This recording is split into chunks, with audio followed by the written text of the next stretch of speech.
Oke, assalamualaikum warahmatullahi wabarakatuh. Apa kabar para sahabat-sahabat semuanya? Ya, di sini bertemu kembali dengan saya di Ibnus World Channel di Ibnus Sani Wijaya di Bola ini.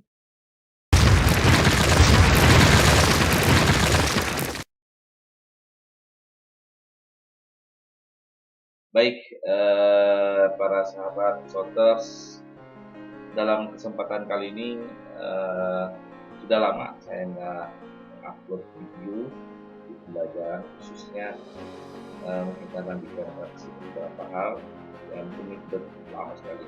Oke, kali ini saya akan kembali mengupload video akan membuat sebuah video pembelajaran yaitu mengenai statistik dan probabilitas, terutama untuk kalian bagi mahasiswa saya di sana mata kuliah. Yuk, mari simak kita kuliah online dengan video learning. Get ready to the countdown.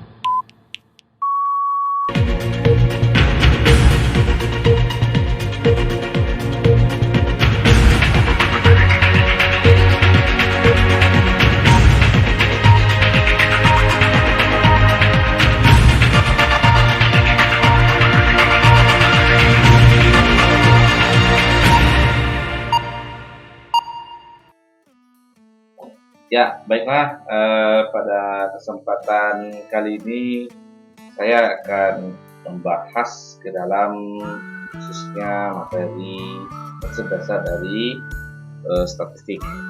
Dalam hal di sini pembahasan kita adalah mengenai konsep statistiknya, kemudian jenis statistik, kemudian kaitan statistik serta dalam metode ilmiah, ya. Bagaimana kegunaan statistik serta ada yang namanya populasi, sampel, dan juga penelitian. Baik, adik-adik sekalian dan juga para supporter semua yang menonton video ini, ya, bagi kalian yang nanti akan ingin mengikuti dari perkembangan dari channel kita nanti ke depan, video-video apa yang akan kita publikasikan, apa yang akan kita buat dalam konten video ini, silakan yuk kalian subscribe, jangan lupa, dan like juga jika misalkan kalian menyukai video kita. Jika ada pertanyaan nanti dalam video pembelajaran ini, silakan tinggalkan di kolom komentar ya, karena saya memang memerlukan adanya pertanyaan jika misalkan ada mungkin ya sebuah saran atau kritik, mungkin ada kesalahan dalam penyampaian. Baik, kepada adik-adik sekalian, ya di sini kita berbicara tentang statistik yang dimana kalau dilihat dalam ilmu statistik, ya, statistik ini berbicara tentang yang namanya metode-metode ilmiah, ya. Jadi keterkaitan dalam ilmu statistik ini juga sama terkait dengan yang namanya metode-metode ilmiah. Metode-metode ilmiah yang bagaimana yang dimaksudkan di sini, ya, yang dimana metode ilmiah adalah bentuk pengumpulan serta pengorganisasian, kemudian juga serta pengakuman, ya, dan juga penganalisisan sebuah data yang dimana di samping itu terkait juga dengan yang namanya metode-metode, ya, yang dimana sebuah data yang sudah dikumpulkan kemudian sudah dirangkumkan dan juga sudah dianalisis data tersebut sehingga mendapatkan sebuah penarikan sebuah kesimpulan yang dimana kesimpulan tersebut yang valid serta sebuah pengambilan keputusan berdasarkan alasan-alasan yang ilmiah, ya. Nah, itu yang dikatakan dalam khususnya untuk statistik itu sendiri. Ini saya mengambil dari SCOM. Jadi definisi dari statistik itu sendiri adalah sebuah ilmu, ya, yang berurusan dengan pengumpulan, kemudian penyajian dan analisis data untuk menarik kesimpulan dan pemanfaatan yang di dalamnya itu menentukan sebuah keputusan pada keadaan tidak pasti. Nah, ini yang dikatakan dengan yang namanya sebuah statistik.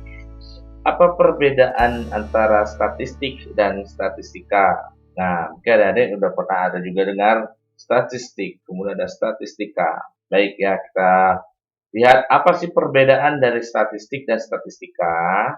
Dalam hal sini, untuk khususnya berbicara tentang statistik, ya, statistik itu sendiri, itu yang dibicarakan adalah mengenai bagaimana data dikumpulkan kemudian diolah dalam bentuk angka maupun bukan angka yang kemudian disusun dalam bentuk tabel ya yang akan disusun dalam bentuk tabel atau daftar, dan ya ataupun dalam berupa diagram yang menggambarkan dari sebuah berkaitan suatu masalah tertentu.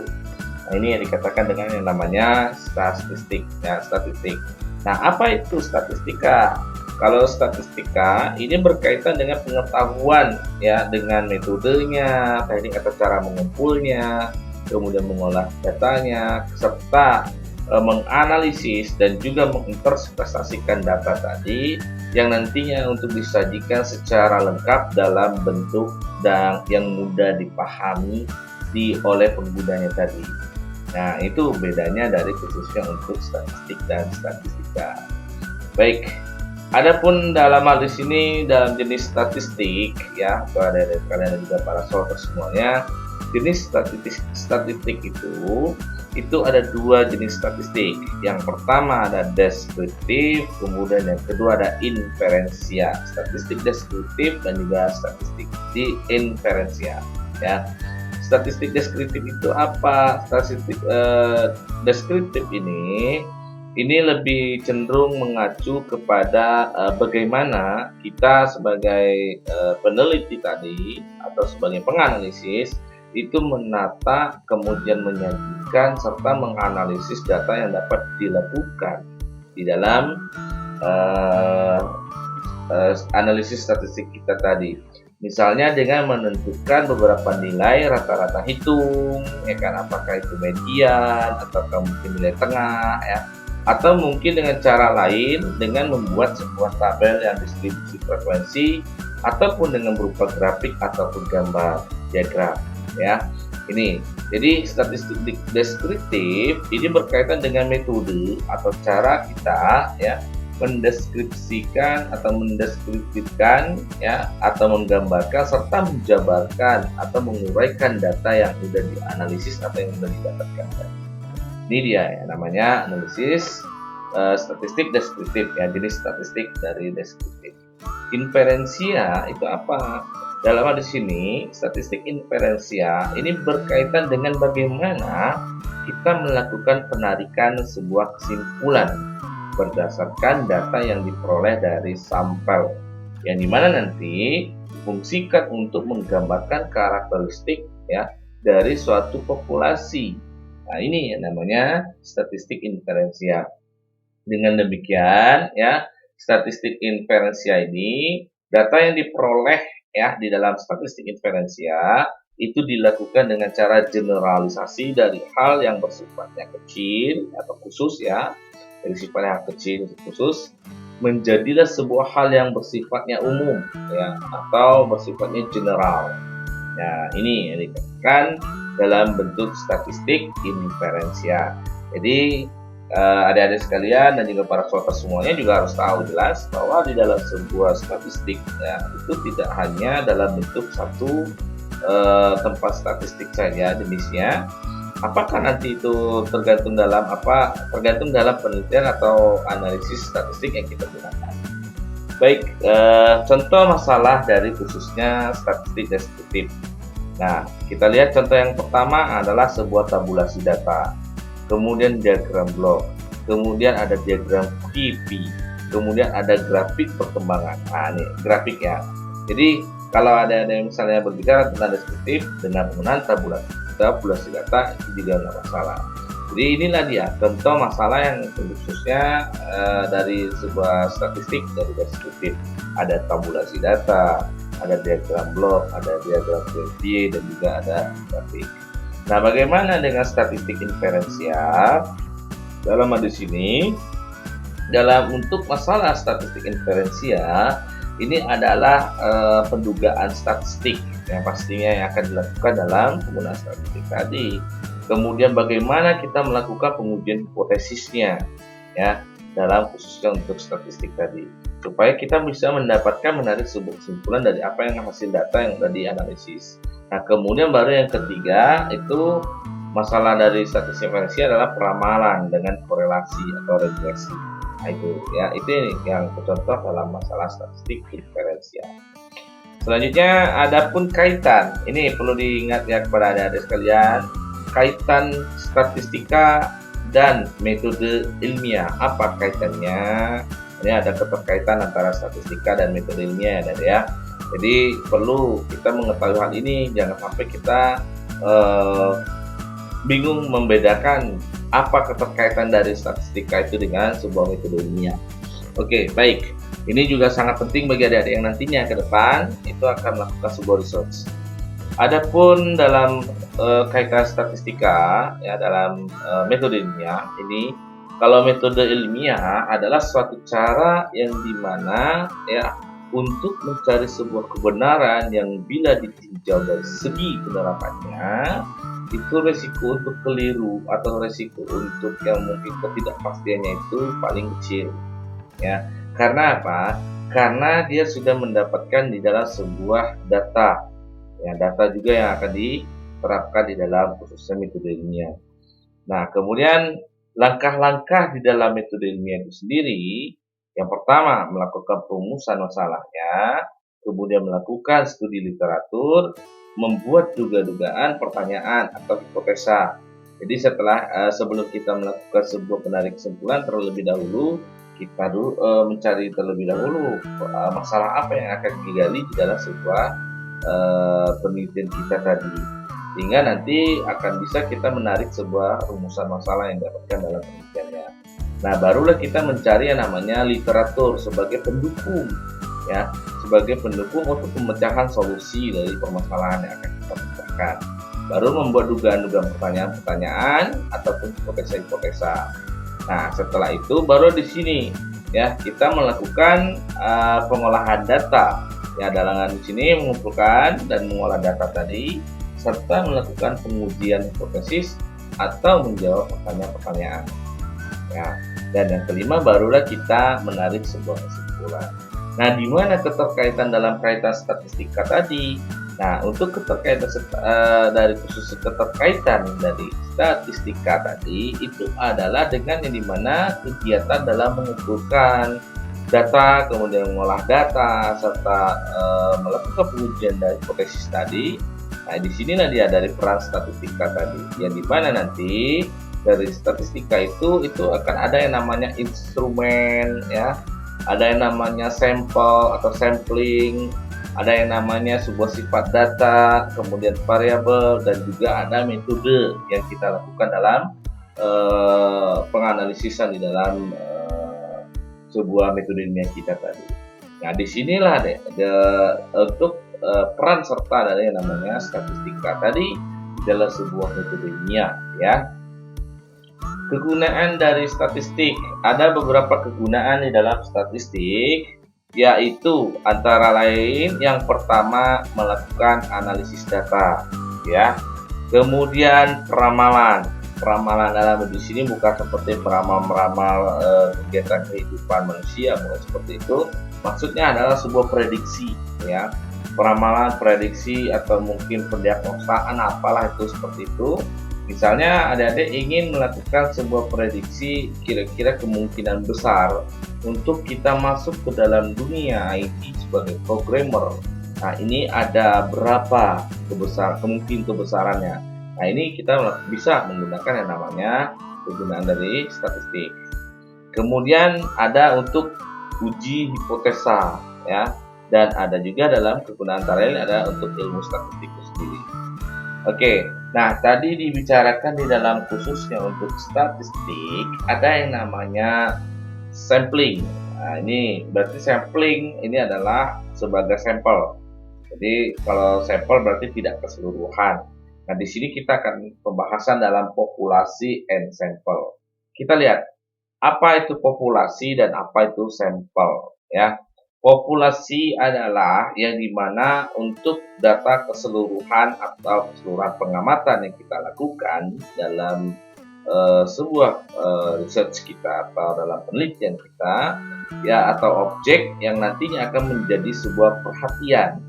Nah, intinya berarti kalau misalnya saya ingin mengambil sebuah data mahasiswa Fakultas Teknik Informatika, maka di sini sebagai objek dari apa yang saya lakukan itu adalah semua angkatan mahasiswanya. Ya, ini yang dikatakan dengan yang namanya populasi. Sedangkan yang dikatakan dengan yang nama sampling adalah bagian dari populasi. Jadi tadi dikatakan populasi mahasiswa teknik informatika. Oke, fine. Karena apa? Karena mahasiswa teknik informatika ini ada berbagai angkatan, ya. Mahasiswa ilmu komputer itu juga lebih banyak lagi. Jadi di sini saya lebih fokus ke dalam teknik informatika tadi.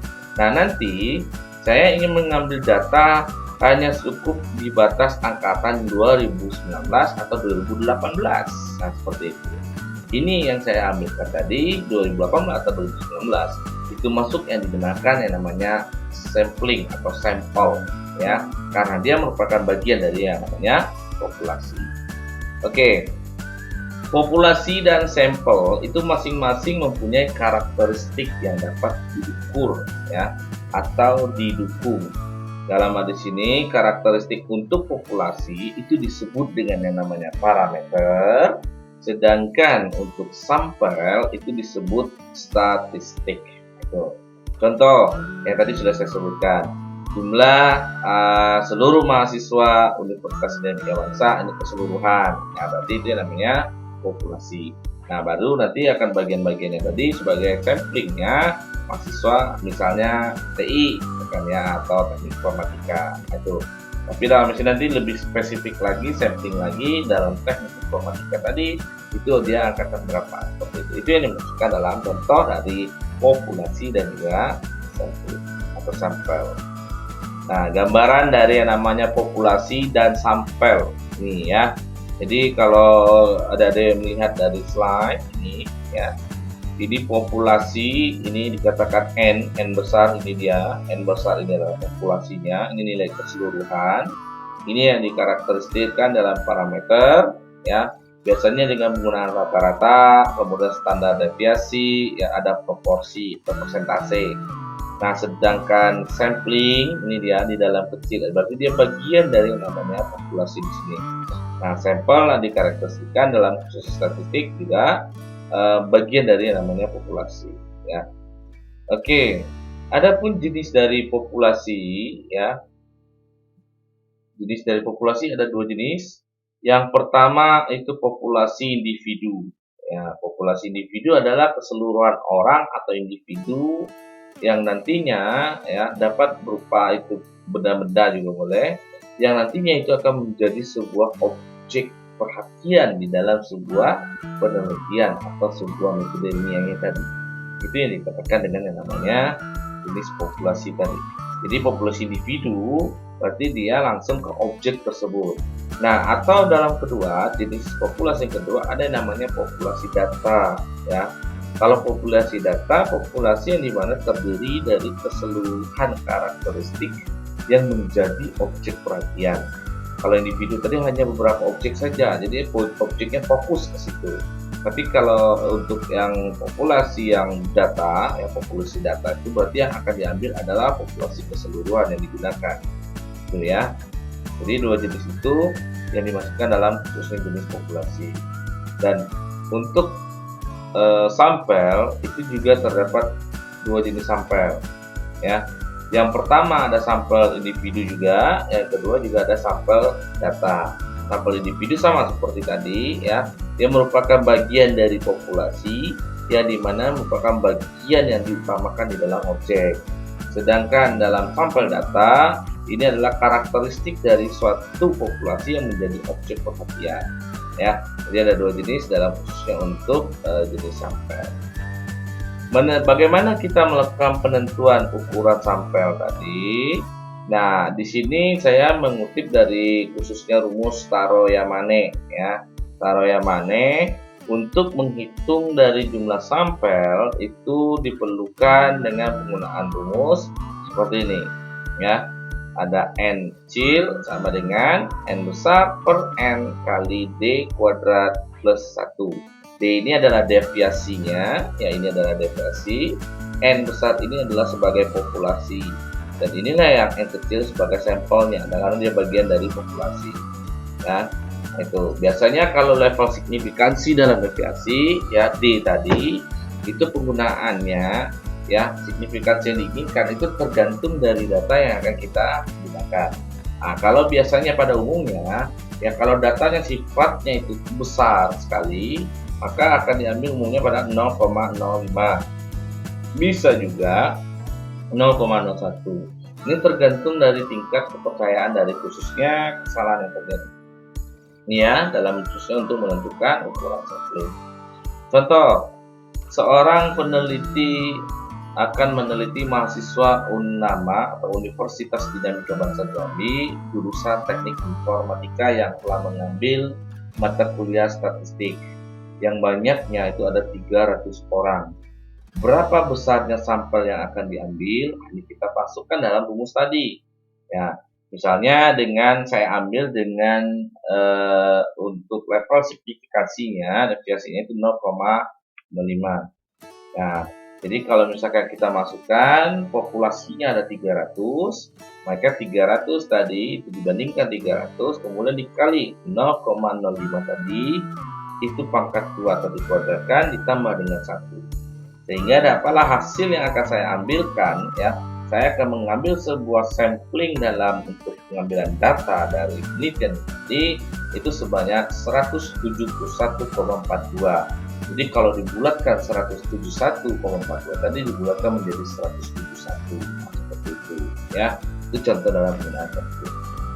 Oke, itu kalau dengan menggunakan yang namanya signifikansinya itu 0,05. Tapi kalau kita menggunakan 0,01, maka tingkatan sampel datanya akan lebih besar lagi. Karena tingkatan dalam signifikansi ini kita hanya mengambil 0,01. Ini mungkin lebih untuk meningkatkan dari keakurasian. Ini tergantung dalam kebutuhan ya yang kita dapatkan dalam kebutuhan sampling dalam sebuah metode kita atau penelitian kita.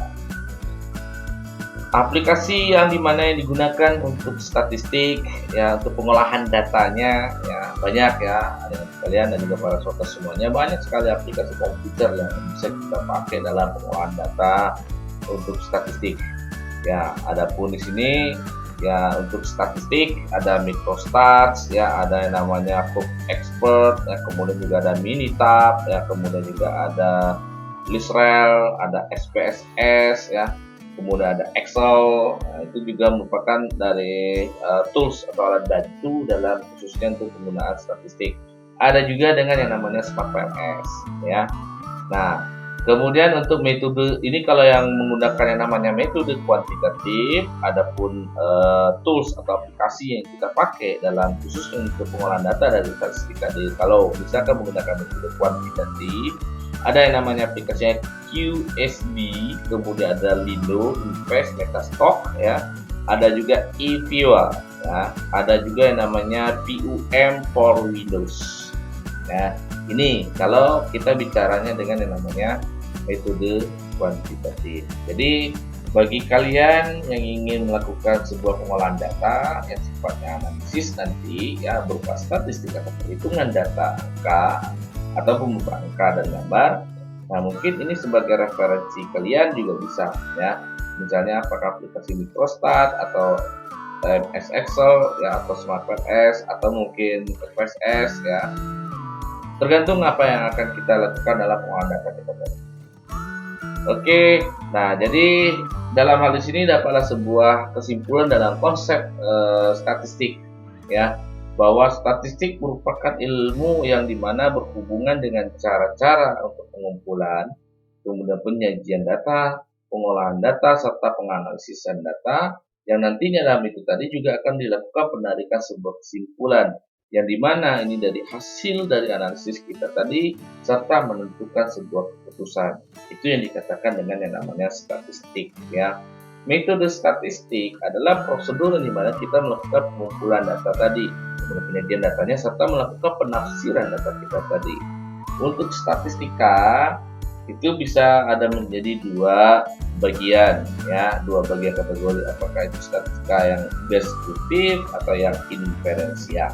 Dan untuk aplikasi tools-toolsnya ini juga tergantung dari apa yang kita gunakan.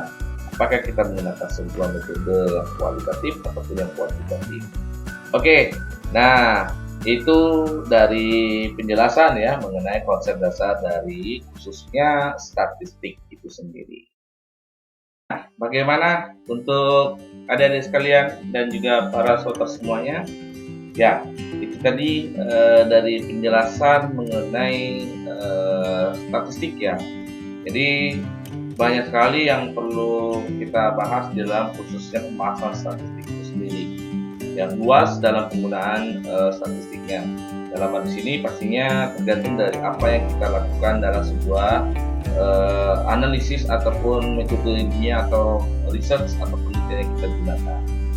Oke, baik, bagi kalian para slotters dan juga para adanya sekalian setelah menonton video ini, jika misalkan tadi materi ada yang ingin ditanyakan, langsung silakan tinggalkan di kolom komentar.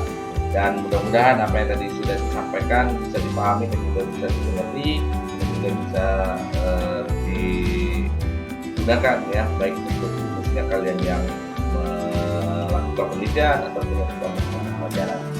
Saya sangat memerlukan sekali untuk kalian melakukan evaluasi terhadap apa yang dilakukan dalam video ini. Jangan lupa ya, bagi kalian yang ingin mengikuti terus video-video kita, silakan di subscribe ya, supaya nanti kita bisa mengembangkan kembali ya lebih banyak dari video kita di sini. Dan juga jangan lupa like jika misalkan video kita ini memang sangat bermanfaat untuk kalian. Oke, saya undur diri ya, sampai bertemu di video-video berikutnya. Assalamualaikum warahmatullahi wabarakatuh.